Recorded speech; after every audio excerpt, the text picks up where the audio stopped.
akan menjelaskan pengertian umumnya. Dalam bahasa Indonesia, kalimat dibedakan berdasarkan tujuannya dalam berkomunikasi. Setiap jenis kalimat memiliki maksud yang berbeda, tergantung pada apa yang ingin disampaikan penuturnya. Ada 3 jenis utama kalimat berdasarkan tujuannya, yaitu yang pertama kalimat berita untuk menyampaikan informasi, yang kedua kalimat tanya untuk menanyakan sesuatu, dan yang ketiga yaitu kalimat suruh untuk memerintah, meminta atau melarang. Di sini saya akan menjelaskan apa itu kalimat berita. Kalimat berita adalah kalimat yang digunakan untuk memberitahukan sesuatu informasi, kejadian, pendapat, atau fakta kepada orang lain. Kalimat ini bersifat netral, tidak menuntut jawaban atau tindakan dari pendengar. Biasanya diakhiri dengan tanda titik dan diucapkan dengan nada dasar. Ciri-ciri kalimat berita. Yang pertama, mengandung informasi atau pernyataan. Yang kedua, tidak mengandung permintaan atau pertanyaan. Diakhiri tanda titik. Dapat terbentuk kalimat positif atau negatif.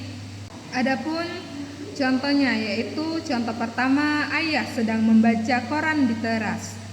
Dan yang kedua, Sinta tidak masuk sekolah hari ini. Dan contoh yang ketiga yaitu hari Minggu kami pergi ke wisata ke pantai. Penjelasan contohnya, kalimat 1 itu memberikan informasi tentang kegiatan ayah, dan kalimat kedua itu menyampaikan fakta bahwa Sinta tidak hadir, dan kalimat itu menerangkan, menceritakan kejadian yang telah dilakukan. Semua contoh hanya memberitahu, bukan tanya atau memerintah. Dan di sini saya akan menjelaskan kalimat tanya. Apa kalimat tanya? Kalimat tanya adalah kalimat yang digunakan untuk meminta informasi, keterangan, atau penjelasan dari lawan bicara. Kalimat ini diakhiri dengan tanda tanya dan biasanya seperti apa, siapa, di mana, kapan, mengapa, dan bagaimana. Kalimat tanya diucapkan dengan intonasi naik di akhir kalimat. Adapun ciri-ciri kalimat tanya, mengandung kata tanya, diakhiri tanda tanya, bertujuan untuk mendapatkan jawaban atau tanggapan, dapat dijawab dengan kata ya atau tidak, atau penjelasan lebih panjang. Adapun contohnya, yang pertama, siapa nama gurumu di sekolah? Di mana kamu membeli buku itu? Dan yang ketiga, mengapa kamu datang terlambat hari ini? Contoh yang keempat yaitu, apakah kamu sudah makan? Adapun penjelasan contohnya, pada kalimat pertama itu menanyakan identitas seseorang, dan kalimat kedua itu menanyakan tempat, kalimat ketiga itu menanyakan alasan, dan kalimat keempat itu menanyakan keadaan atau tindakan.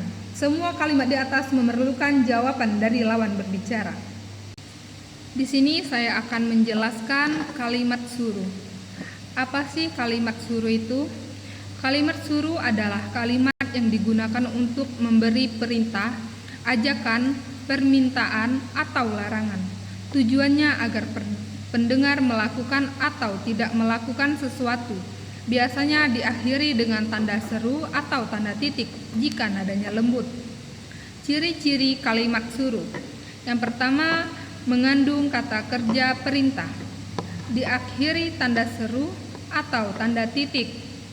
Dan yang ketiga, dapat mengandung kata tolong, jangan, mari, silakan, dan harap. Yang keempat, menyiratkan adanya tindakan yang diminta. Adapun contohnya, contoh yang pertama itu yaitu tolong ambilkan buku di meja itu. Dan yang kedua, jangan ribut di kelas. Dan yang ketiga, mari kita menjaga kebersihan sekolah. Keempat, silahkan duduk dengan tertib.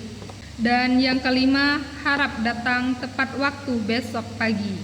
Penjelasan contohnya pada kalimat pertama itu adalah permintaan bantuan, pada kalimat kedua itu merupakan larangan, kalimat ketiga itu berisi ajakan atau berbuat baik, kalimat keempat itu menyatakan permintaan sopan, dan kalimat kelima itu adalah imbauan agar disiplin. Dapat disimpulkan, kalimat dalam bahasa Indonesia dapat dibedakan berdasarkan tujuan penutur. Kalimat berita yaitu menyampaikan informasi atau pernyataan. Contohnya seperti ibu sedang menjemur pakaian. Dan kalimat tanya itu digunakan untuk menanyakan sesuatu atau meminta penjelasan. Contohnya seperti apa yang sedang kamu lakukan. Dan kalimat itu digunakan untuk memerintah, melarang, atau mengajak seseorang.